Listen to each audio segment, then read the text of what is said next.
बीड जिल्हा की गुंडांचा अड्डा. माऊली फाट्यावर बंदूक तलवारीचा धिंगाणा. पोलीस प्रशासन झोपले आहे का? लोकशाही तंत्र माजलगाव बीड जिल्ह्यात कायद्याचा धाक उरला आहे की नाही, असा प्रश्न आता सामान्य नागरिकांना पडला आहे.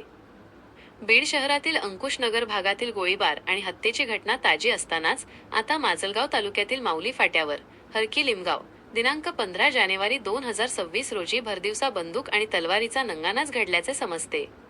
आपापसातील वादातून चक्क बंदुकीचा वापर करत आणि तलवारीने मारहाण केल्याची ही घटना म्हणजे पोलीस प्रशासनाच्या सुस्त कारभारावर प्रश्नचिन्ह उभे करणारी आहे.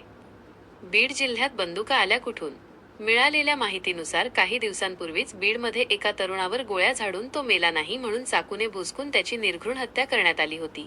ही दहशत कमी होते न होते तोच माजलगावच्या माऊली फाट्यावर पुन्हा बंदूकधारी गुंडांनी धिंगाणा घातल्याचे पाहायला मिळाले आहे. जिल्ह्यात एवढ्या मोठ्या प्रमाणावर बेकायदेशीर शस्त्रे फिरत असताना पोलिसांची गुप्तचर यंत्रणा नेमकी काय करतीये? गुंडांकडे बंदुका आणि तलवारी सहज उपलब्ध होतातच कशा? हा माजलगावकरांना पडलेला सर्वात मोठा प्रश्न आहे. पोलीस प्रशासनाचा ढिसाळ कारभार. माऊली फाट्यावरील घटनेत पोलिसांनी एकाला ताब्यात घेऊन त्याच्याकडून एक बंदूक आणि एक तलवार जप्त केली असल्याचे समजते. मात्र ही कारवाई घटना घडल्यानंतरची आहे. गुन्हे घडू नयेत यासाठी पोलिसांचा वचक का निर्माण होत नाहीये? माजलगाव ग्रामीण पोलीस ठाण्यात उशिरापर्यंत गुन्हा दाखल करण्याची प्रक्रिया सुरू असल्याची प्राथमिक माहिती हाती आली आहे. पण अशा प्रवृत्तींना वेळीच चाप लावला नाही तर सर्वसामान्य जनतेने जगायचे कसे? कोम्बिंग ऑपरेशन राबवण्याची गरज.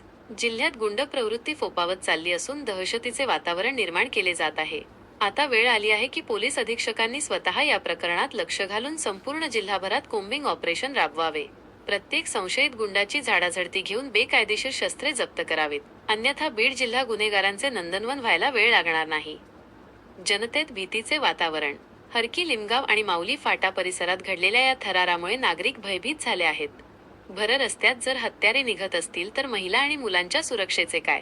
पोलीस प्रशासन केवळ कागदी घोडे नाचवणार की गुन्हेगारांच्या मुसक्या आवळून त्यांना कायद्याचा खरा धाक दाखवणार हे पाहणे महत्त्वाचे ठरेल. लोकशाही तंत्र. आवाज आपल्या लोकशाहीचा. संपादक राज जागीरदार.